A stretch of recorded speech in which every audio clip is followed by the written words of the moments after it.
So with the market seeming to spiral lower, is there any end in sight to this selling, Guy? Well, there's going to be an end in sight, but we started the show last night and we said, although it looked like the market rally gave us sort of an all-clear sign, we thought, you know what, maybe there's still some bad news ahead. And I didn't think it was going to be down 600 points today, the Dow, but here we are. So I think there is further downside. A couple Fridays ago, we had a conversation. Market, I think the S&P was down 5%. I said to Karen, I think it goes down another 7 or 8%.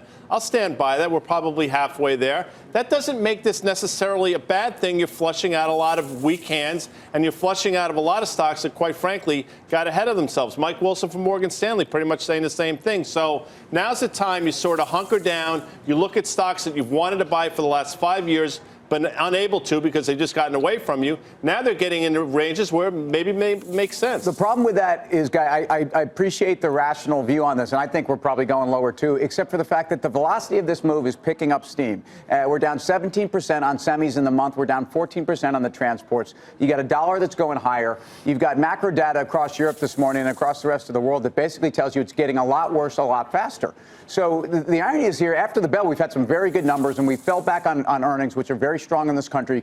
But we've talked about that divergence, and to me, it's catching up with us right now. And I felt panicky today for the first time. Okay. For the first time, it felt panicky because in the beginning of this, people were saying, "What are the levels we should step in and buy?" Today, it was, "Where's the support?" They're looking for 25.32, the February lows. 25.32. The February lows. But 120 points I have below guys where we telling are. me that support is 2,100. Bears are throwing numbers out there that you can't believe. It's not over yet. Yeah. What'd you do today? I didn't do a lot today, although, I mean, I kind of find this fascinating, especially the last half hour where they're just absolutely puking out anything. I mean, it was a real puke. So for me, my biggest position is Alphabet. A horrible day, absolutely horrible day. And yet, I think it is so overdone, it's ridiculous. So that would be on my buy list. I have enough, but for my kids, that's something that would be number one on my buy list. Tomorrow is earnings. So it's going to be a big day for Alphabet. It could very well be make or break for tech. But I mean, in terms of the trend that we've seen in technology, it's been clearly under pressure. It's been clearly the ATM in this sort of market downward pressure sort of days. And so where does the leadership come from at this point? If tech has rolled over, if we lost the momentum trade, if we've got information technology and communication services in correction territory, we don't have the participation of financials, which a lot of people thought would join in on the party. We don't have industrials. We don't have transports. What leads this market higher? I mean, we need to answer that question. Well, let's talk about why it probably is headed this way in the first place. I think, and we've talked about this for a while, the fact that the Chinese market's down some 30% until the last couple of weeks, the U.S. has been unaffected by it. Tim talks about emerging markets all the time getting crushed. Currency volatility has been nuts. Finally, we're starting to catch up. So to answer your question, what stems the tide, and we sort of saw a little bit of the other day, if the Chinese market can get on some solid footing, maybe they could actually lead us out of this. Now, I'm not suggesting that's going to happen, but I think that's where you need to find leadership. I think you need a good, I'm sorry, Tim, I think you need a good meeting at the end of November for that to take place. But I do think that the main concern is the Fed. I still believe it's the Fed. Now, is it China as well? Of course. But I still think it's the Fed. Hey, guys, don't forget about Europe. You know, by the way, this morning, the European banks were really the focus. I think they're part of the reason for the volatility. Again, you had the Italian cabinet saying we can't have a spread of more than 400 basis points over bonds, or if we do, we're going to have to recapitalize our banks. So people are very concerned. Guy's been talking about Deutsche Bank, which closed at all-time lows in Frankfurt today. And European banks are down 30% from their high since June. So this is a major place. Remember, Europe was really the systemic risk in this whole thing at one point. It wasn't even China. So it's not that long ago that actually this was really where we were concerned. I think the macro is very important. I think the beige book out today by the Fed was very important. Yes. Every single region talked about a lack of skilled labor, that they're holding up on projects. People can't even fill jobs for elevator operators. I mean, this is a tough time for this economy, and there's price pressure. So, you know. Wages going up. We've got prices going up because of the impact of tariffs, which is what we heard from a lot of the districts out of the Fed beige book. We're hearing now what you're saying, weakness in Europe, weakness in China, and we've got the Fed. So if you look back on the chart, that's problems everywhere you look. October 3rd, Powell makes those comments in an interview.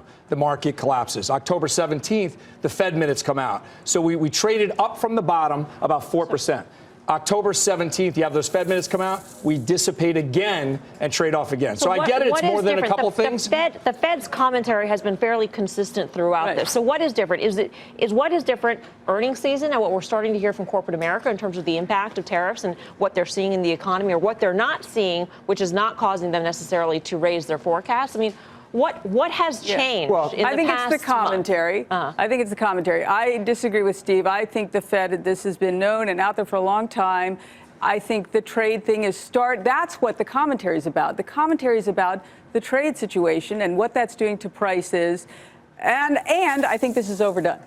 But think about what Texas Instruments said last night. They talked about their concern. Is this the top of the cycle for semis? On top of that, is there macro weakness? In other words, they basically told us we were concerned about the cycle, and we said we've got macro on top of that. And I think people who are worried about the Fed moving too fast when they moved too slow before are now going to basically push us over the edge because that's what they do. But Karen, isn't it conspicuous that those two dates are the highs basically in the S&P, and when we rally 4% off the low, you get anything that's Fed related, you wind up getting this onslaught of selling in the market, anything Fed related. Now, I get it, China's moving in markets too, but the Fed really seems to have the finger of the maybe finger for on the that trigger. one particular day, maybe. But these are big days. These are the days that have created the market sell-off. So you think today was a Fed day? No, I think October 17th was. Are you questioning why are we overreacting to the Fed? No, I think that the markets are definitely overreacting to the Fed. Now, I don't know if they're overreacting are you to the saying point the of it's a Fed buy. is overreacting? I think that the Fed is getting hawkish by the day, or at least cementing their feet. I think. Well, I mean, if the Fed is here and the commentary that we're getting from corporate America indicates that the economy, or seems to indicate that the economy is somehow weakening, or may not be as clearly Global on an growth upward in trajectory, or that they're having a lot of price. You know, if you have the Fed keeping on their path. That could be a real headwind. I mean, you got two things diverging. Yeah, exactly. This is all about the Fed. It was all about the Fed on the way up. So it's all about the Fed on the way down. And if anything, the Fed has gone from being accommodative and somewhat neutral. And forget what they're officially saying. Their tone has said, we're actually ready to go past 2%. So that's something that the market is not forgetting. Obviously, the president is not forgetting. And that's adding to the rancor. The president himself has said, I'm not an economist, but he's said himself on a number of occasions, this is the greatest economy in the history of the republic. His words, Fed is the biggest problem. His words, not mine. But I mean, so at negative real rates or zero real rates, why are real rates zero in this country if we're the greatest economy ever? I mean, there should be the greatest economy ever because the market has had one of the greatest runs in this short period of time. I agree, by the way. So just do the math after this pullback. S&P's up 25% since elections. You annualize that over a 2-year basis, roughly we're about 13% a year. I mean, that's a good run, but that's not a heroic run. So we've already given back a lot. Small cap stocks, which were the barometer of this market moving higher, went up 46%, have now come back down 24%. So we've had a major pullback, folks, and the indices kind of belie the pain. And the average hedge fund has given back their entire year in October. So the indices have given back their entire year, and now you have the average hedge fund that was up an average 3% going into October is now down on the year. So let me ask you this question. I've asked you this question before, but I think the answer could be different tonight. If the Fed seemed to back off hiking in December, what would the market reaction be? Higher. Guy, what do you think? Knee-jerk higher, and knee-jerk meaning a couple days. And I think over the term, I think the market would say, wait a second, what's really going on here? I think it would be really negative. Really? They've put themselves in a position where backing off is negative, so it's the same and moving that you forward gave me is negative. No, I'm not going to. You're going to ask me a month from now. I'll give you the same answer. Right, I thought maybe things might have changed. No, I don't think given what we're hearing from corporate America. Quickly, it's not. I'll say it. I might be wrong. It's not the Fed's job to make the market go up and down. They shouldn't even be focused on what happened. I'm sure they are, but it's not. It's not in their purview. Yeah, but the whole idea is I think market participants want them to be more data dependent, not robotic. And that's what the market's thinking. What data? I think that's what's important. I think that they shouldn't be paying attention to what the market's moving up or down this amount. Right, but should they be paying attention to what companies are saying on conference calls? About demand and about prices and about input costs. I don't think what they're saying on conference calls should take the Fed away from exiting this grand plan that is a very big to-do to get out of and they've been I think that's talking the about problem. this plan. They've been Is talking for about this plan for obvious reasons for 2 they or 3 can't. years. I think that's what's scary. If the market, of course, Trump doesn't like it. They're but getting out of this grand plan, and I think that's what's spooking the markets. That there's no hesitation. So can I answer your question? Yes. I want to answer Mel's question. I actually probably feel differently. I think if the Fed showed some sign of more restraint here, let's face it, folks, it was just a month ago or 6 weeks ago. We were talking about 3.5% GDP. We were talking about the market was moving too quick. The economy was too strong.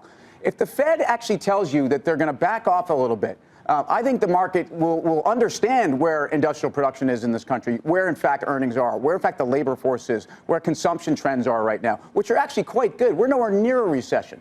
So if the Fed backs off, I think there's plenty of ammunition for the market to get a sign of relief. Mm-hmm. Most of this is positioning, by the way. I think it comes down to we have to get to a place where the bulls are not overly complacent, and we get back to a place where markets actually are a little bit fearful of where valuations are and where the Fed is going to be. But we're not even there yet, I don't think. We're not. Okay, No. so show of hands. Who says this dip that we've seen over the past, let's say, since the month of October, is a dip you buy? I still think If you're an investor in index funds, you buy this dip. Yeah, You would. am I going Why? to pick the bottom? Absolutely not, for sure. I've proven that over and over and over again. However, over the long term, it has worked out every single time. One interesting thing, Morgan Stanley out with a note, I think it was today, maybe it was yesterday, pointing out that buying the dip has been a losing strategy in 2018. Every time you bought the dip this year, unlike all the other times in the rally, you've actually been down. So just, that's for what it's worth, even though long-term investors are thinking differently and they're thinking about good companies in good ways. Just buying the dip blindly has not worked. I think you have seasonality that what I thought was going to be a bigger effect, and I think that you have that on your side, but I do think that you're going to have a lot of weekdays ahead of you before we get to that buy the dip mentality. You got to realize where we are in this marketplace. If you look at an extended chart, we are really overextended for a bull. What do you say? No, I think, listen, again, a couple Fridays ago, I said another 7 or 8%. Karen, look, we had a whole conversation about it. That's when the S&P was down 5%. It's probably down, I think there's another 4% left on the downside. I don't think that's anything wrong with that. No. I mean, can it overshoot? Absolutely. I think you'll know the whites of their eyes will come in the form of the VIX north of 30. I think the VIX closed around 25 today.